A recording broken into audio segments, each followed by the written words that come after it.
Assalamualaikum warahmatullahi wabarakatuh. Alhamdulillah, nahmaduhu wa nasta'inuhu wa nastaghfiruh wa na'udzu billahi min syururi anfusina wa min sayyiati a'malina. May yahdihillahu fala mudilla lahu wa may yudlil fala hadiyalah. Wa asyhadu an la ilaha illallah wahdahu la syarika lah.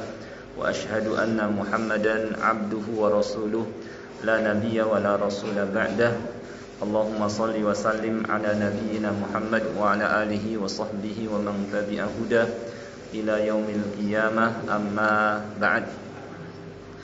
Pertama-tama kita panjatkan puja dan puji syukur kehadirat Allah Subhanahu wa taala yang tidak henti-hentinya melimpahkan kepada kita semua nikmat-nikmatnya, terutama adalah nikmat Islam. Demikian pula nikmat taufik, dimudahkan kita oleh Allah Subhanahu wa taala untuk dapat menjalankan ajaran-ajaran Islam yang diantaranya adalah salat subuh berjamaah. Salawat dan salam tidak lupa kita sampaikan kepada Nabi kita Nabi Muhammad sallallahu alaihi wasallam, kepada keluarganya, para sahabatnya, dan orang-orang yang mengikutinya hingga hari kiamat. Seperti biasa, pada pekan ketiga Ahad ba'da subuh kita mempelajari materi akidah, merujuk kepada kitab Al-Usul At-Thalathah, yang artinya adalah 3 dasar utama.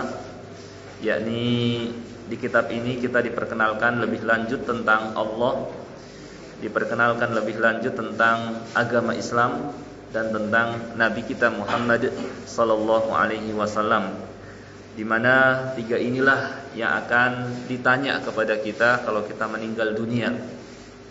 Yani kalau kita meninggal dunia, kita tidak ditanya tentang ilmu, misalnya matematika, fisika, biologi, atau ilmu-ilmu yang lainnya, tetapi kita akan ditanya tentang 3 hal ini. Marrabbuka, siapa Tuhanmu? Madinuka, apa agamamu? Dan man nabiyuk, siapa nabimu? Apabila kita telah mempelajari lebih lanjut tentang Allah, tentang agamanya, tentang nabinya sallallahu alaihi wasallam, kemudian kita pun mengimaninya, dan kemudian kita mengamalkan konsekuensinya, maka insya Allah Allah akan mempermudah kita menjawab pertanyaan-pertanyaan yang diajukan oleh malaikat Munkar dan Nakir yang bertanya kepada kita di alam kubur. Sebagaimana firman Allah Subhanahu wa taala, yutsabbitullahu alladhina amanu bil qawli tsabiti fil hayatid dunya wa fil akhirah. Allah akan meneguhkan hati orang-orang yang beriman, ya, bil qauli tsabit, dengan ucapan yang teguh, dengan la ilaha illallah, ya, fil hayatid dunya, dalam kehidupan dunia, wa fil akhirah, demikian pula dalam yakni kehidupan akhirat, ya. Yakni karena dia ketika di dunia belajar agama, mengenal Allah, mengimaninya, mengenal agamanya, dan mengamalkannya, mengenal nabinya sallallahu alaihi wasallam, dan mengamalkan juga konsekuensinya, maka sebagai balasannya Allah Subhanahu wa taala meneguhkan kita. Kita semua tentu ingin demikian, ya. Ketika dikubur kita bisa menjawab pertanyaan-pertanyaan ini. Yang keutamaannya kalau kita bisa menjawab pertanyaan-pertanyaan ini, yakni ketika ditanya marrabbuka, siapa Tuhanmu, kita dipermudah oleh Allah menjawab Allahu Rabbi, Allah Tuhanku. Ditanya lagi madinuka, apa agamamu, kita dipermudah oleh Allah Subhanahu wa taala menjawab al-Islamu dini, agamaku adalah Islam. Kemudian ditanya lagi man nabiyuk, siapa nabimu, kita juga dipermudah oleh Allah menjawab Muhammad sallallahu alaihi wasallam nabi. Maka setelah itu, ini kan namanya fitnah kubur. Seseorang akan mendapatkan yang namanya nikmat kubur, ya. Kuburan yang tadinya sempit menjadi lapang, kuburan yang tadinya gelap menjadi bercahaya. Demikian pula kubur tersebut menjadi raudhah min riyadil jannah, salah satu di antara taman-taman surga. Ya, tentu kita semua ingin demikian. Ketika kita meninggal dunia, ya, kemudian ditanya malaikat Munkar dan Nakir, kemudian kita bisa menjawab pertanyaan-pertanyaan ini. Ya, maka setelahnya kita mendapatkan nikmat kubur. Nah, ini tidak begitu saja kita peroleh, ya, kecuali dengan kita belajar agama dan mengamalkannya. Seperti yang pada kesempatan ba'da subuh ini kita akan kaji atau kita akan pelajari. Ya.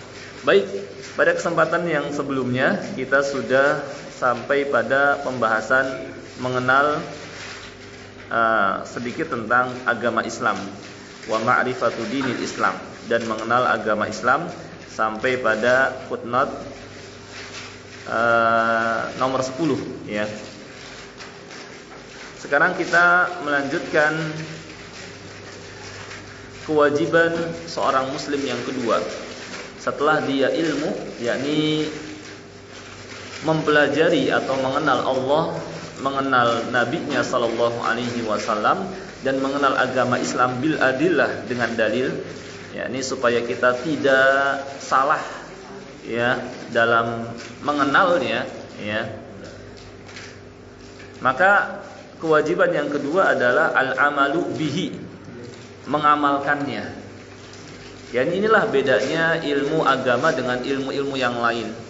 Yang mana kadang ilmu-ilmu yang lain sekedar tahu, hanya sebagai teori, tapi untuk ilmu agama ini tidak cukup hanya sekedar tahu, tidak cukup hanya sebagai teori, tetapi menghendaki kita untuk mengamalkan, ya, menghendaki kita untuk mengamalkan. Diterangkan di sini oleh pensyarah, yakni yang menerangkan lebih lanjut kitab ini, bernama Syekh Muhammad bin Shalih Al-Utsaimin, yakni al-amal, yakni mengamalkan ilmu yang telah kita ketahui, yang telah kita pelajari. Amal di sini meliputi qaul, ucapan kalau memang berupa ucapan, wal fi'l, dan perbuatan kalau memang berupa perbuatan. Bima taqtadihi hadhil ma'rifah, yang mana merupakan konsekuensi dari ilmu yang telah dia ketahui, ya. Minal imani billah, berupa beriman kepada Allah, ya, dia mengamalkannya. Ya, ketika dalam agama ini diperintahkan untuk beriman kepada Allah, malaikatnya, kitab-kitabnya, rasul-rasulnya, dia pun mengamalkannya dengan mengimani, ya, dengan beriman kepada Allah wa rasulihi, dan rasulnya sallallahu alaihi wasallam, wa ta'atihima, dan menaati keduanya, Allah dan rasulnya sallallahu alaihi wasallam. Wal amalu thamaratul ilmi, amal merupakan buah dari ilmu, yakni sebagaimana dikatakan pepatah, ya, al ilmu bila amal kasyajar bila thamar, ya, ilmu tanpa amal seperti pohon tanpa buah, ya. Maka di sini dikatakan wal amal thamaratul ilmi, ilmu, amal itu merupakan buah dari ilmu, ya. Faman amila bila ilmin, ya. Kalau seseorang beramal tetapi sebelumnya tidak belajar atau tidak didasari oleh ilmu, faqad syabahan nasara, maka dia menyerupai orang-orang Nasrani, ya. Orang Nasrani mereka beramal tidak di atas ilmu, beribadah tidak di atas ilmu. Ya, kalau kita beribadah kepada Allah Subhanahu wa taala, yakni tidak di atas ilmu, tidak di atas dalil, ya, maka sebenarnya kita menyerupai orang-orang Nasrani, ya. Jadi tidak cukup niatan yang baik, bahkan praktek yang kita kerjakan pun harus ada dalil atau harus ada contoh dari Nabi sallallahu alaihi wasallam, ya. Nah, kita jangan sampai seperti orang-orang Nasrani yang beramal dan beribadah tanpa ilmu atau tanpa dalil. Karena kalau beramal tanpa ilmu, tanpa dalil, faqad syabahan nasara, menyerupai orang-orang Nasrani. Yang kita minta kepada Allah perlindungan, ya. Ihdinas siratal mustaqim, siratal ladzina an'amta 'alaihim ghairil maghdubi 'alaihim wairil maghdubi alaihim waladdallin. Tidak seperti orang-orang yang dimurkai, yaitu orang-orang Yahudi, juga tidak seperti orang-orang yang sesat, yaitu orang-orang Nasrani. Orang Nasrani disebut sesat karena mereka beramal tanpa ilmu. Wa man alima, tetapi sebaliknya siapa yang sudah berilmu walam ya'mal, tetapi tidak mengamalkan. Nah ini dia. Ya. Ilmu ini menghendaki untuk diamalkan, tapi kalau tidak diamalkan faqad syabahal yahud, maka dia menyerupai orang-orang Yahudi. Ya. Orang Yahudi paling tahu ya tentang kebenaran kerasulan Muhammad sallallahu alaihi wasallam. Ya, orang Yahudi ya paling tahu tentang kebenaran Islam juga, tetapi mereka tidak memeluk agama Islam. Ya, tetapi mereka tidak beriman kepada Nabi Muhammad sallallahu alaihi wasallam. Ya. Nah, siapa saja yang tahu cuma enggak mengamalkan, maka dia seperti orang Yahudi. Ya. Maka dari sinilah kita ketahui ya, setelah kita berilmu, tugas kita adalah mengamalkan ilmu yang telah kita pelajari, yang telah kita ketahui, gitu ya. Nah, ini kewajiban yang kedua, mengamalkan ilmu. Ya. Setelah kita mengamalkan ilmu, kan pertama belajar. Ya, belajar ini mencakup mengenal Allah, mengenal nabinya sallallahu alaihi wasallam, dan mengenal agama Islam. Setelah kita mengenali, mengilmui, maka tugas kita adalah mengamalkan. Nah, setelah kita sudah mengamalkan, apa tugas kita yang selanjutnya? Di sini diterangkan at-tsalitsatu, yang ketiga, ad-da'watu ilaihi, mengajak ya orang lain juga kepadanya. Yakni jangan cuma kita sendirian yang tahu, jangan cuma kita sendirian yang mengamalkan ilmu, tapi ajak juga yang lain untuk sama-sama belajar, untuk sama-sama mengamalkan, ya.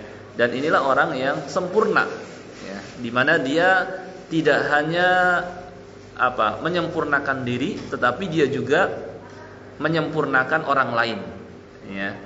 Dan inilah jalannya para nabi dan para rasul alaihi wassalatu wassalam, di mana mereka tidak hanya memperhatikan diri, tetapi mereka juga memperhatikan umatnya, ya. Ad-da'watu ilaih, juga mengajak kepadanya, dan yang terdepannya tentunya adalah kepada yang terdekat dengan kita, sebagaimana firman Allah, wa anzir ashiratakal aqrabin, berilah peringatan kepada orang yang terdekat denganmu. Maka ketika itu Nabi sallallahu alaihi wasallam pun mengingatkan ya keluarganya, kemudian yang terdekat lagi juga kerabatnya, kemudian baru kaumnya, dan seterusnya. Ad-da'watu ilaih. Di sini diterangkan yakni ad-da'watu ilallah ilal Islam, yakni setelah kita belajar kemudian kita mengamalkan, ada tugas yang selanjutnya, yaitu ad-da'watu ilal Islam, mengajak ya orang-orang di sekitar kita, dari mulai lingkup yang terkecil seperti keluarga, tetangga, masyarakat, bil hikmah, dengan hikmah.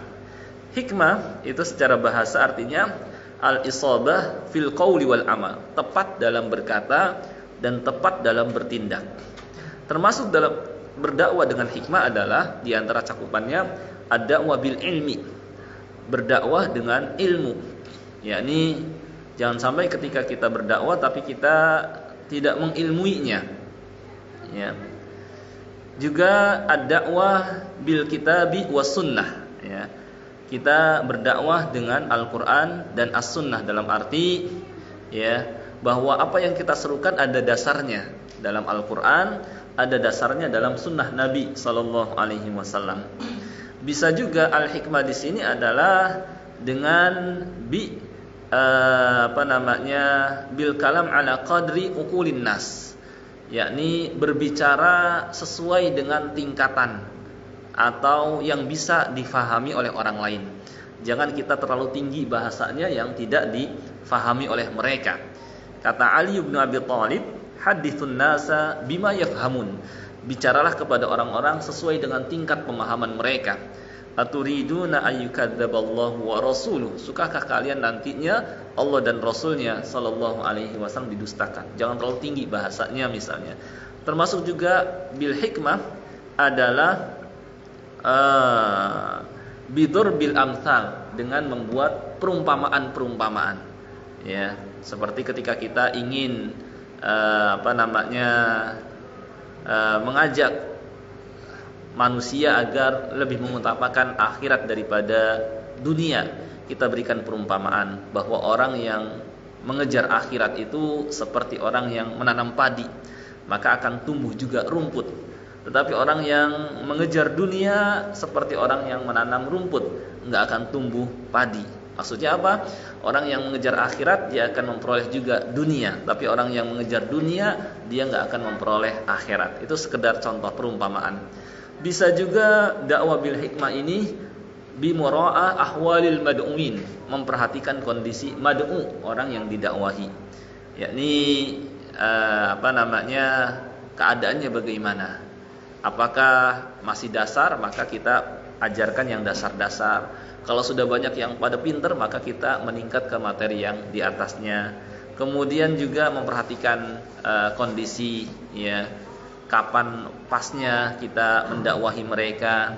Kemudian juga bil hikmah juga adalah bitarghib wa tarhib, dengan adanya motivasi dan dengan adanya motivasi dan peringatan. Yakni sebagaimana pernyataan Syekhul Islam Ibnu Taimiyah rahimahullah, laisal faqihu kullal faqih, orang yang betul-betul paham fikih adalah alladzi la yu'ayyisun nas mir rahmatillah, adalah orang yang tidak membuat orang lain putus asa dari rahmat Allah Subhanahu wa taala, wala yujarri'uhum ala ma'siyatih, juga tidak membuat mereka berani berbuat maksiat kepada Allah Subhanahu wa taala. Yakni kita sampaikan kepada mereka yang berbuat maksiat, ya, bertobatlah kalian kepada Allah. Allah Subhanahu wa taala Maha Pengampun lagi Maha Penyayang. Betapapun besar, betapapun banyak dosa yang kalian lakukan, ampunan Allah lebih banyak lagi, ampunan Allah lebih besar lagi. Kita sampaikan firman Allah Subhanahu wa taala, "Qul ya ibadiyalladzina asrafu ala anfusihim." Katakanlah wahai hamba-hambaku yang telah kelewatan berbuat dosa, tidak ada satupun dosa dan maksiat kecuali dia kerjakan. La taqnatu mir rahmatillah. Janganlah kalian putus asa dari rahmat Allah. Innallaha yaghfirud dzunuba jami'a. Sesungguhnya Allah mengampuni dosa-dosa semuanya. Innahu huwal ghafurur rahim. Sesungguhnya Allah Maha Pengampun lagi Maha Penyayang. Tetapi meskipun begitu, kita berikan harapan kepada mereka, kita juga jangan membuat mereka berani berbuat maksiat. Maka disampaikan tarhib. Jangan sampai mereka kan Allah Maha Pengampun, Allah kan Maha Penyayang, enggak apa-apalah kita berbuat maksiat. Akhirnya dia mempermudah. Kita sampaikan firman Allah, "Nabi ibadi anni anal ghafurur rahim." Sampaikan kepada hamba-hambaku bahwa aku Maha Pengampun lagi Maha Penyayang. Wa anna adabi huwal adabul alim. Tetapi azabku sangatlah pedih. Jadi supaya seimbang antara roja dan khauf, antara berharap dan takut. Berharap tidak sampai menggampangkan, takut tidak sampai putus asa. Ini termasuk hikmah, ya. Dan termasuk juga bil hikmah adalah bi taqdim al-aham minal muhim, mendahulukan yang terpenting di antara sekian yang terpenting. Seperti mendahulukan materi yang terpenting, akidah, ya, kemudian ibadah, ya, dan seterusnya. Ini termasuk hikmah, ya. Termasuk dakwah bil hikmah juga adalah alin, yakni dengan kelembutan, ya, sebagaimana Nabi sallallahu alaihi wasallam demikian, ya, ketika berdakwah tidak menggunakan atau tidak keras, karena kata Allah, walau kunta faddan ghalidhal qalbi lang faddu min hawlik, karena kalau engkau bersikap kasar, berhati keras, lang faddu min hawlik, tentu mereka akan pergi meninggalkanmu. Nah, ini termasuk cara dakwah bil hikmah, cakupan dari dakwah bil hikmah. Wal mau'izatil hasanah, dan dengan nasihat yang baik, ya, kita misalnya dengan empat mata memberikan masukan, memberikan saran, ya. Nah, ini mau'izah hasanah. Wal mujadalati billati hi ahsan. Demikian pula kalau perlu berdebat maka dengan cara yang baik juga, tidak dengan debat kusir yang tujuannya menang-menangan, bukan begitu, tapi tujuannya mencari kebenaran. Ini semua berdasarkan firman Allah Subhanahu wa taala, "Ud'u ila sabili rabbika bil hikmati wal mau'izatil hasanah wajadilhum billati hiya ahsan." Ajaklah manusia ke jalan Allah dengan hikmah. Tadi rincian hikmah sudah diterangkan dengan ilmu, dengan Al-Quran, dengan As-Sunnah, dengan memperhatikan kondisi orang yang didakwahi, dengan berbicara sesuai dengan tingkatan pemahaman mereka, dengan bijaksana, dengan lembut, dengan memberikan perumpamaan-perumpamaan, dengan targhib dan tarhib dan seterusnya, dan dengan nasihat yang baik. Dan kalau perlu berdebat, debatnya juga dengan cara yang baik, ya. Dan dakwah ya merupakan jalan para nabi dan rasul, sebagaimana firman Allah Subhanahu wa taala, "Qul hadhihi sabili ad'u ila Allah 'ala basirah." Katakanlah, inilah jalanku, aku mengajak manusia kepada Allah 'ala basirah, di atas ilmu. Ya, demikian pula Allah sampai menerangkan keutamaan dakwah ila Allah dalam firman-Nya, "Wa man ahsanu qawlan mimman da'a ila Allah wa 'amila shalihan wa qala innani minal muslimin." Siapakah yang lebih baik? Maksudnya tidak ada yang lebih baik ucapannya daripada orang yang mengajak manusia kepada Allah dan beramal soleh serta menyatakan innani minal muslimin, bahwa sesungguhnya aku termasuk orang-orang muslim, ya. Kemudian juga wa muamalatul zalim bima yastahiquh. Demikian pula menyikapi orang yang berbuat zalim dengan yang layak untuknya. Misalnya yang susah dinasehatin, maka nggak apa-apa dengan tegas. Kalau yang masih baru, namanya juga baru belajar, ya pelan-pelan. Ya, ini sesuai dengan keadaannya. Wa yalzamu dzalik, dan ini menghendaki ayya'lamad da'iyu ma yad'u ilaih, agar seorang dai ya pertama dia mengetahui apa yang dia dakwahkan. Dia harus mengilmuinya, bahwa apa yang diserukan betul-betul memang diserukan oleh Allah dan Rasulnya. Ya, ada dalilnya dalam Al-Qur'an dan dalam As-Sunnah. Wa ya'rifa tariqatad dakwah. Demikian pula hendaknya dia mengetahui cara berdakwah, ya.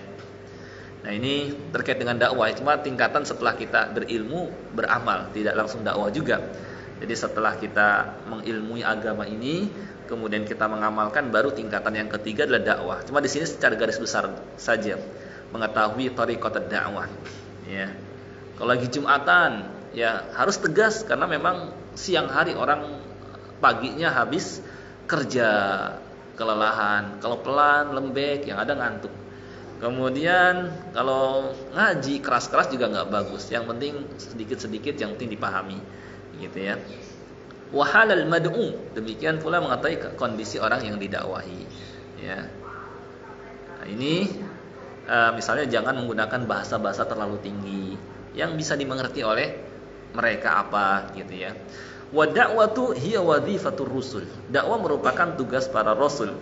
Wa majalatuha katsirah, dan ruang lingkupnya itu banyak sekali, ya.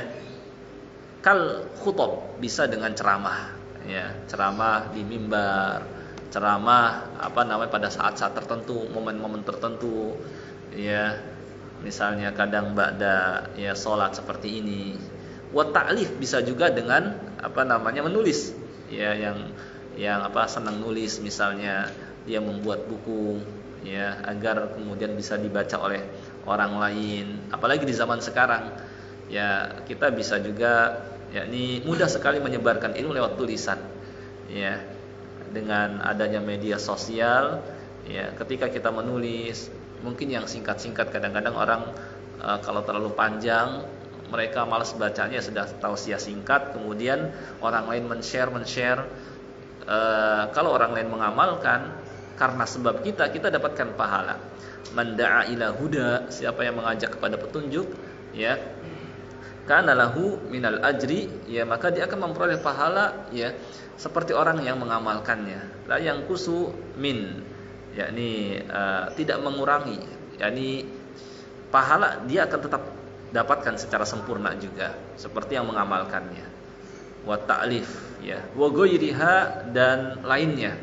Ya, banyak sekali sarana dakwah di zaman sekarang. Ya, kalau dirincikan, ya, di samping ceramah, di samping menulis. Kalau sekarang ada ya membuat ya kayak mungkin rekaman, kemudian membuat video, kemudian juga karena kan kadang ada orang yang malas membaca, maka mungkin dengan menyimak, mendengarkan audio ataupun melihat langsung, dan ini lebih menarik karena audio visual tentu lebih menarik para yang menyimak dan yang menyaksikan daripada hanya sekedar audio saja. Maka kayak sini saya coba dakwah yakni lewat video juga, saya rekam nanti kemudian saya masukkan ke YouTube misalnya. Ya ini termasuk juga majalat atau ruang lingkup dakwah di zaman sekarang. Ya, wa ghairiha dan lain-lain. Nah, ini tugas yang ketiga. Kemudian apa tugas seorang muslim yang selanjutnya? Ar-rabi'atu, yang keempat, as-sabru 'alal adzafi, bersabar terhadap gangguan yang dia terima dalam termasuk belajar. Kadang-kadang ada hambatan, dibilang ya soalim lah. Kemudian dalam mengamalkan, kok aneh, dulunya dia mah biasa aja, sekarang jadi ada perubahan, ya kadang dicibir dan lain sebagainya. Apalagi dalam dakwah yang dari dulu sampai sekarang nggak ada kata-kata istilahnya dakwah itu mulus aja, pasti ada omongan, pasti ada hambatan, pasti ada rintangan. Lihat para nabi alaihi wassalatu wassalam, nabi kita sallallahu alaihi wasallam saja misalnya, ya beliau dikatakan syairun majnun, penyair lagi gila, sahirun kadzab, pesihir lagi pendusta, dan ucapan-ucapan lainnya yang disematkan kepada beliau sallallahu alaihi wasallam. Bukan hanya ucapan, beliau sampai diusir dari kampung halamannya, bukan hanya diusir, beliau sampai disakiti, sampai diperangi. Nah, kalau kita mungkin baru omongannya pun nggak terlalu pedes, ya. Maka kalau kita tengok para nabi, terutama nabi kita sallallahu alaihi wasallam, kita akan bandingkan ternyata kita belum seberapa. Nah, as-sabru, ya, di sini diterangkan salah satu aksam, ada 3 macamnya, ya. Pertama, sabrun ala ta'atillah, bersabar di atas ketaatan kepada Allah. yakni terkadang ya dalam melaksanakan ketaatan seperti sholat berjamaah, seperti ngaji, seperti baca Al-Quran, itu kadang-kadang ada mungkin perasaan kayak bosen, males, maka kita lawan males ini, maka kita lawan bosan ini dengan sabar gitu ya, bersabar di atas ketaatan kepada Allah, ya. Ya, kita kadang sholat berjamaah juga kadang-kadang agak terasa malas, maunya di rumah saja, maunya santai saja. Ya, ini butuh kesabaran. Ya, sabar yang pertama, sabar di atas ketaatan kepada Allah. Sabar yang kedua, wasabrun an maharimillah, bersabar dalam menjauhi larangan Allah. Karena sebagaimana dalam hadis, ya, wa huffatin naru bisyahawat. Jalan-jalan ke arah neraka itu diliputi oleh yang sejalan dengan hawa nafsu, ya, yang membuat seseorang ingin mendatanginya, ya. Maka kita harus melawan hawa nafsu kita dengan sabar menjauhi larangan Allah Subhanahu wa taala, ya. Yang ketiga, wasabrun ala aqdarillah allati yujriha bighairi kasbil ibad aw ala aidi ba'dihim. Yang ketiga adalah bersabar terhadap takdir Allah Subhanahu wa taala di alam semesta ini, yang kita yang namanya takdir yang buruk, dalam arti yang kita tidak inginkan, ya, kita butuh bersabar. Terkadang Allah Subhanahu wa taala berikan bighairi kasbil ibad, tanpa ada tindakan orang lain. Seperti Allah Subhanahu wa taala timpakan musibah, ada anggota keluarganya yang meninggal, kemudian rumahnya kebanjiran, kemudian hartanya misalnya tanpa ada usaha dari orang lain, atau hasil panennya tiba-tiba ya enggak panen, ya. Ini bighairi kasbil ibad au ala ba'dihim, ataupun melalui tangan orang lain, kal ida, diganggu, wal i'tida, ya, sama dizalimi, ya.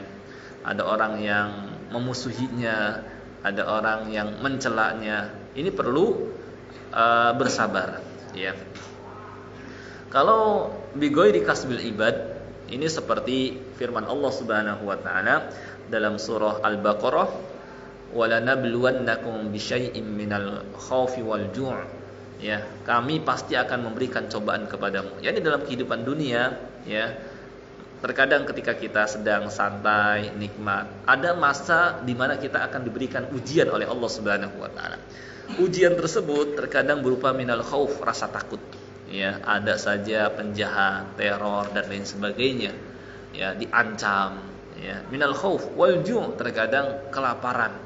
Ya, yang biasa kita makan enak, sekarang jadi susah, ya. Kemudian di PHK dan lain sebagainya. Wal ju' wa naqsim minal amwal, kekurangan harta, yang dulunya hartanya banyak jadi berkurang. Wa naqsim minal amwali wal anfus, kekurangan jiwa. Ya, ada salah satu anggota keluarganya yang dipanggil oleh Allah, ya. Wa naqsim minal amwali wal anfusi wat thamarat, dan kekurangan buah-buahan, hasil panennya yang biasanya banyak jadi sedikit. Wa basyiris sabirin, dan berikanlah kabar gembira kepada orang-orang yang sabar dalam menerima musibah yang Allah Subhanahu wa taala berikan. Sabar di sini kalau secara bahasa artinya adalah al-habsu, nahan.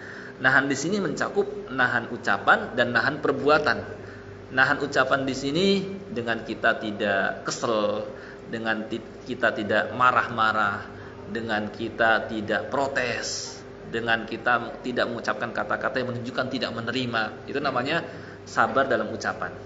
Sedangkan sabar dalam perbuatan dengan kita tidak melakukan tindakan-tindakan yang menunjukkan kita tidak sabar. Seperti misalnya kalau perempuan niyahah, meratap, seperti kalau dulu zaman jahiliyah memukul pipi, seperti merobek-robek baju, seperti menjambak rambut, atau mungkin kalau sekarang guling-gulingan. Nah, ini semua merupakan tindakan yang menunjukkan tidak sabar.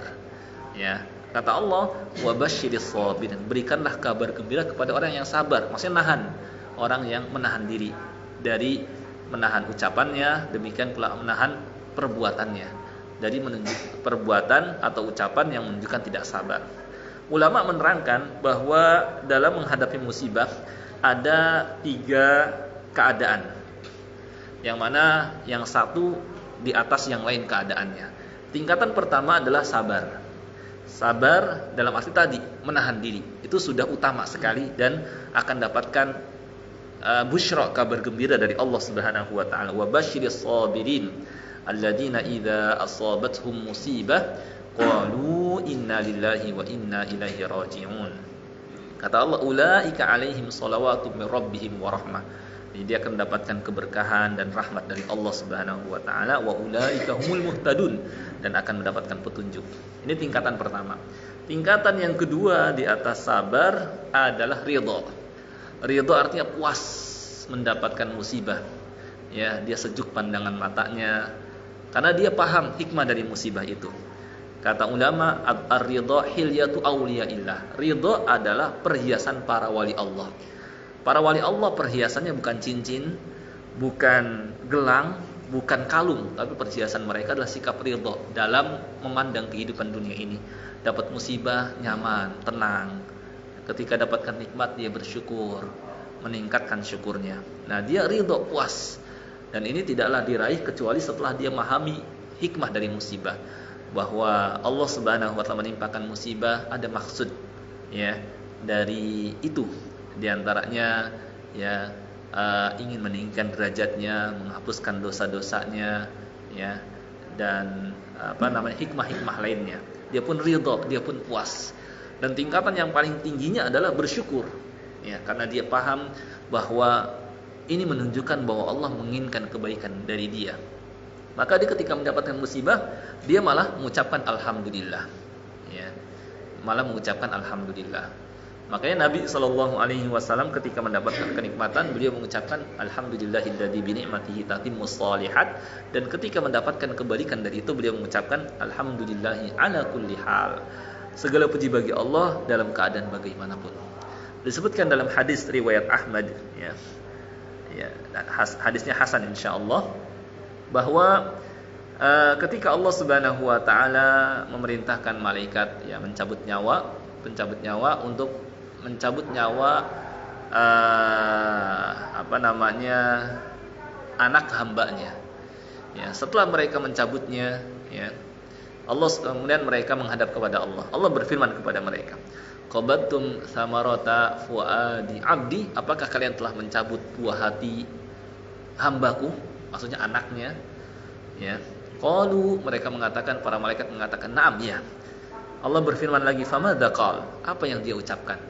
Ya, kata para malaikat yang mencabutnya, ya hamidaka wa atna alaik, dia malah memujimu dan menyanjungmu, malah dia alhamdulillah.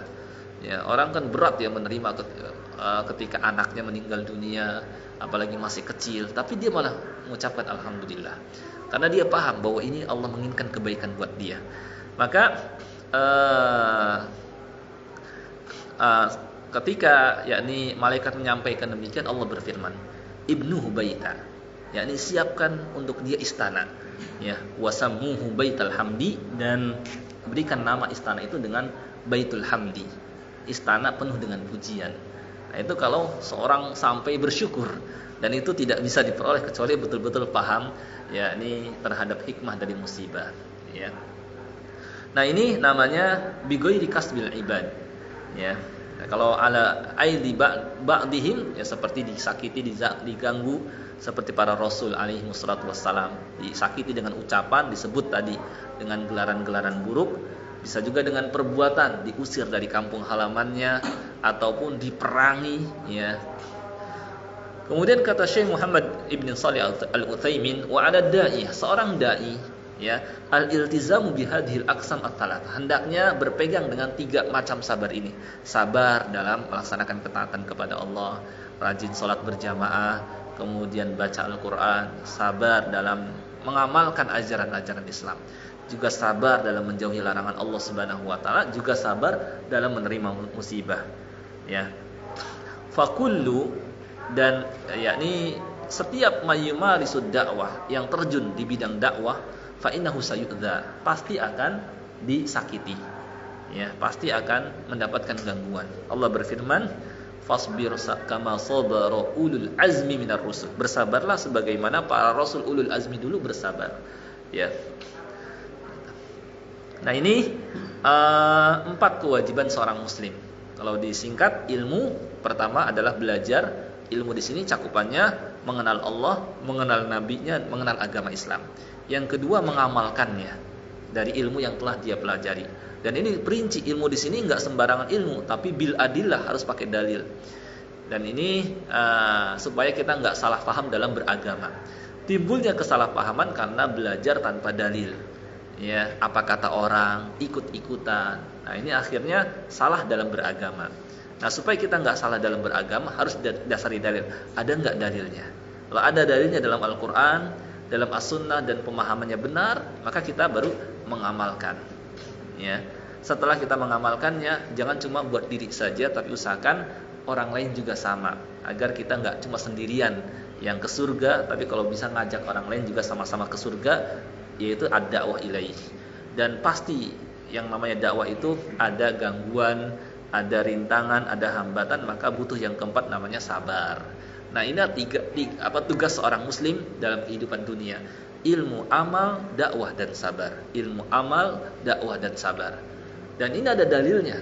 Maka beliau buktikan. Mana dalilnya? Ternyata di surah yang kita sama-sama hafal, yaitu wadalilu qauluhu ta'ala, dalil terhadap pernyataan saya ini, ya, kata penulis, yaitu firman Allah Subhanahu wa taala, wal 'ashr innal insana lafi khusr illa alladziina aamanu wa 'amilus shalihati wa tawashaw bil haqqi wa tawashaw bis sabr.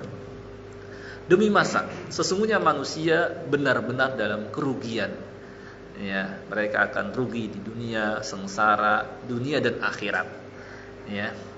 Illa alladziina aamanu, kecuali orang-orang yang beriman, ya. Dan iman tidaklah diraih kecuali dengan ilmu, ya, karena kalau dia nggak belajar, dia akan bingung mana yang harus dia imani. Maka iman ini menghendaki dia belajar, mengetahui kebenaran.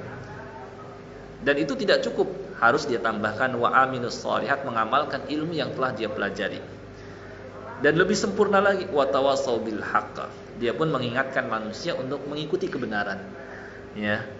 Dan pasti dalam mengajak manusia kepada kebenaran dia akan mendapatkan gangguan. Wa tawassaw bis sabr, maka dia pun ingatkan orang lain untuk bersabar dalam mengajak orang lain kepadanya. Qala Syafi'i.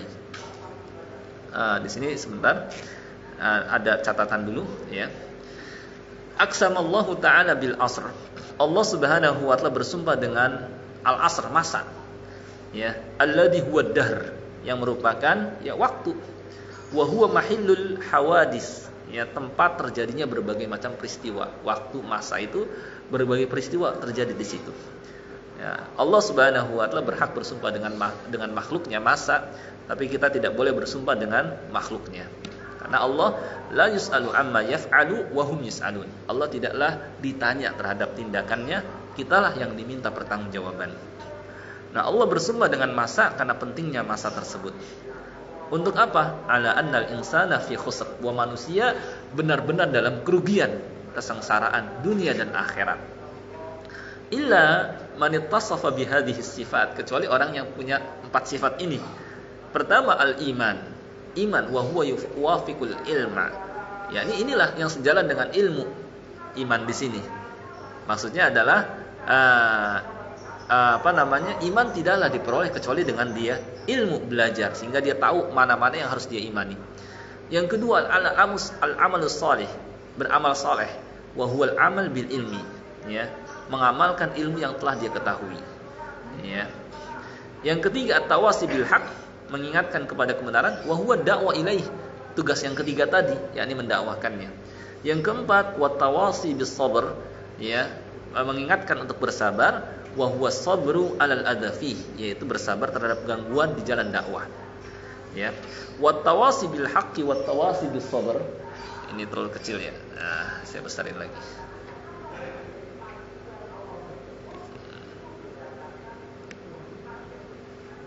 Ya.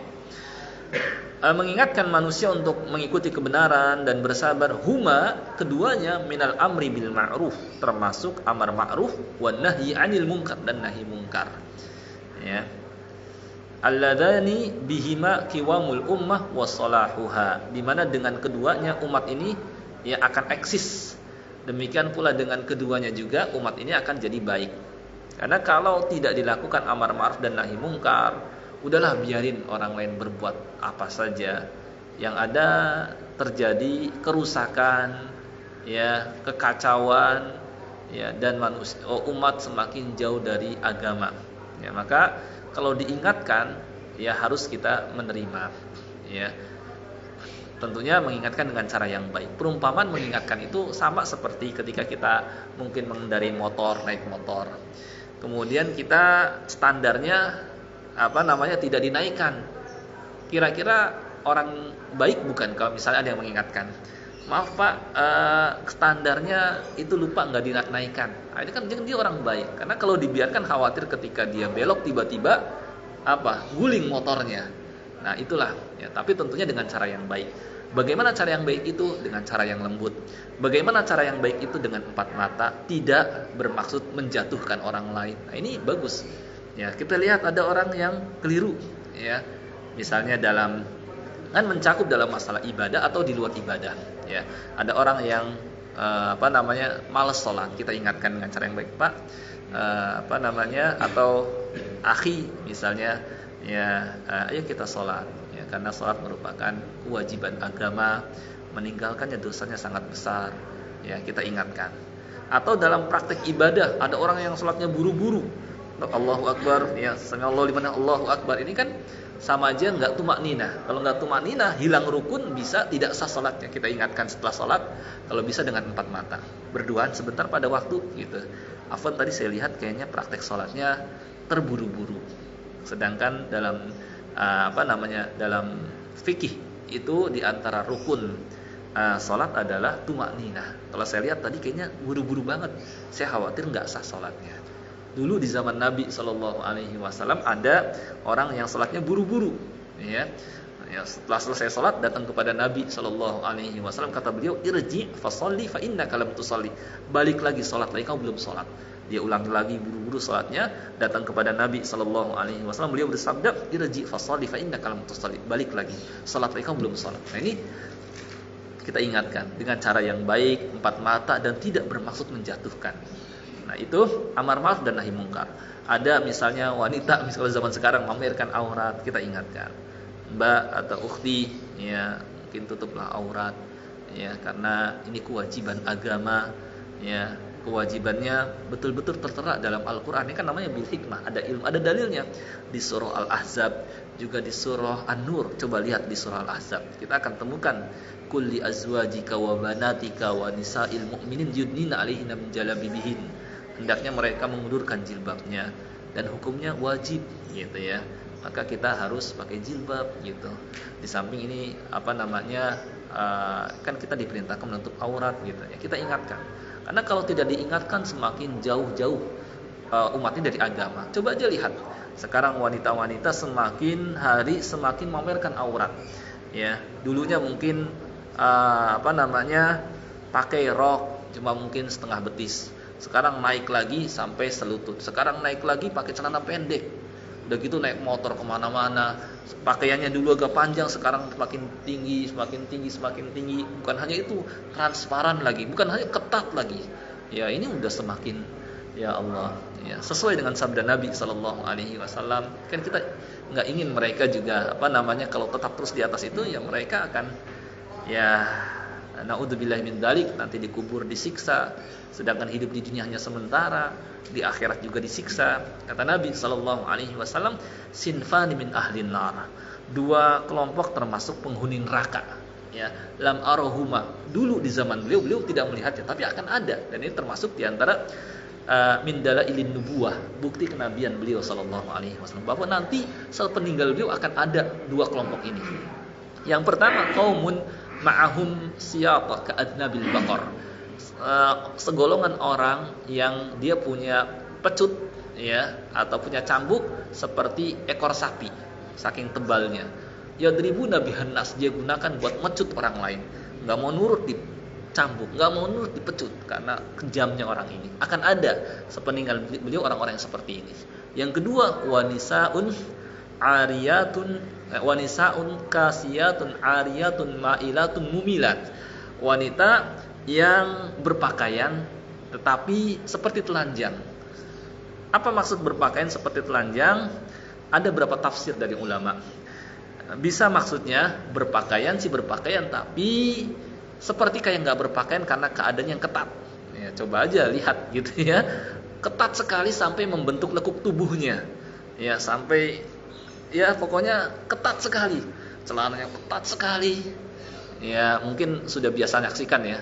Maksudnya seperti ini yang ada. Mungkin kita saling mengingatkan, jangan seperti itu. Ini dilarang dalam Islam. Yang kedua, di samping ketat sekali, bisa juga tafsirnya transparan, karena tipisnya sehingga sampai tembus pandang, ya sampai kelihatan bagian dalamnya misalnya. Ya ini tembus pandang. Wanisaun ini masih berpakaian, apalagi kalau sudah, ya minim pakaiannya, ya sudah pakai celana, kemudian ininya pun sama, tipis dan tinggi juga. Wanisaun kasiyatun ariyat, berpakaian tapi seperti telanjang. Ma'ilat, ya yang dirinya menyimpang. Mumilat, membuat laki-laki pun jadi menyimpang, yang soleh jadi fasik, jadi berubah. Ya kata Nabi Shallallahu Alaihi Wasallam, la yadkhulnal jannah, mereka nggak masuk surga. Wala yajidna rihaha, dan nggak akan mencium wanginya karena saking dijauhkan dari surga. Wa inna rihaha la yujad min masirati kadza wa kadza, padahal wanginya surga dari jauh sekian bisa kecium, tapi ini saking dijauhkan. Maka kita kasihan kepada mereka ya wanita yang sudah yang tidak menutup aurat, ya yang memamerkan aurat, ya berpakaian tapi telanjang, berpakaian tapi ketat sekali sampai membentuk lekuk tubuh, berpakaian tetapi transparan, atau sampai memakai pakaian tapi minim sampai terbuka aurat. mengenakan pakaian menutupi saja, tapi kalau tidak sesuai dengan syaratnya seperti tipis kemudian transparan itu belum dikatakan syar'i, apalagi sampai pakai pakaian yang minim yang membuka aurat. Nah, ini kalau meninggal dunia, naudzubillahi min dzalik, dikuburnya ya disiksa ya, kemudian di akhirat juga dimasukkan ke dalam neraka. Maka coba kita saling mengingatkan. Sekarang ada media sosial, di-share aja wajibnya jilbab, syarat menutup aurat harus bagaimana pakaiannya. Ini perlu yang namanya tawasau bil haq wa tawasau bis sabr. Ya, karena kalau ditinggalkan ini ya umat jadi tidak baik lagi. Ya. Dan hukumnya fardu kifayah, harus ada. Kalau enggak dosa semua, karena kata Allah wal takum minkum ummah, hendaknya ada di antara kalian segolongan umat. Ya, dan seterusnya. Sedikit lagi. Qala Syafi'i, Imam Syafi'i rahimahullah mengatakan ya, "Lau ma anzalallahu hujjatan ala khalqihi", kalau seandainya Allah tidak menurunkan hujjah kepada manusia, illa hadhihi surah, kecuali cuma surat ini saja, lakafathum, tentu sudah cukup buat pedoman mereka, buat mengingatkan mereka. Itu kata Imam Syafi'i. Ayat ini meskipun padat tapi meskipun singkat tapi padat ya, dan menggunakan bahasa yang, dan inilah kelebihan Al-Qur'anul Karim. Singkat, padat, jelas, dan mengandung badi keindahan dalam bahasanya. Coba lihat akhir ayat ini, ro. Ini namanya saja. Ya, cuma beda dengan syair. Ya, sama seperti surat Al-Ikhlas. Dal qul huwallahu ahad, Allahus samad, lam yalid wa lam yulad wa lam yakul lahu kufuwan ahad. Ya, tapi isinya masya Allah mengandung ya berbagai macam makna, luas, padat, jelas, gamblang. Ya. Nah ini sampai kata Imam Syafi'i, kalau Allah nggak nurunkan ayat kecuali cuma ini udah cukup buat manusia sebagai pedoman mereka, pegangan mereka. Ya. Dan di sini kata Syekh Muhammad bin Shalih Al-Utsaimin, hadhihi surah hiya kafiyah. Surah ini cukup lil khalqi, bagi manusia, fil hati ala hadhil umur al arba'ah, untuk mendorong melakukan 4 hal ini: belajar, beramal, berdakwah, dan bersabar. Walaysat kafiyat lahum fi jami'i syan, meskipun tidak mewakili untuk semua syariat, maksudnya ajaran, tapi ini secara umum, inilah kewajiban seorang muslim dalam beragama. Ya. Baik, saya kira sebentar sampai nomor 17 aja. Terakhir yang ini. Wa qala al-Bukhari rahimahullah, Imam Bukhari rahimahullah berkata, bab ya al-ilmu qabla al-qauli wal amal. Ya, bab dalam kitabnya, ilmu itu harus didahulukan sebelum berkata dan berbuat. Yani isyarat bahwa kenapa ilmu didahulukan, ya, karena memang itulah yang harus didahulukan sebelum berkata-kata, sebelum berbuat, ya, sebagai tafsir terhadap firman Allah Subhanahu wa taala, wa dalil qauluhu ta'ala, fa'lam annahu la ilaha illallah wastaghfir li dzambik. Ilmuilah bahwa tidak ada yang berhak disembah kecuali Allah, dan mohonkanlah ampunan untuk dosamu. Di sini ilmu didahulukan. Fa bada'a bil ilmi qabla al qauli wal amal. Di sini Allah memulai dengan ilmu sebelum berkata dan berbuat. Nah, ini dalilnya. Ad-dalil ala wujubil bada'i bil ilmi, dalil wajibnya mendahulukan ilmu sebelum berkata dan berbuat, sam'iyun wa aqli. Ini dalil nakli ya, dan akli. Nakli yakni dalam ayat Al-Qur'an, hadis, akli berdasarkan akal sehat, berdasarkan akal. Fasam'i, dalil naklinya firman Allah Subhanahu wa taala, fa'lam annahu la ilaha illallah wastaghfir lidzambik. Sedangkan dalil akli, huwa, yaitu annal amala, amal la yakunu sahiha, tidaklah sah, makbula, diterima, hatta yuwafiqas syariah, sampai sejalan dengan syariat.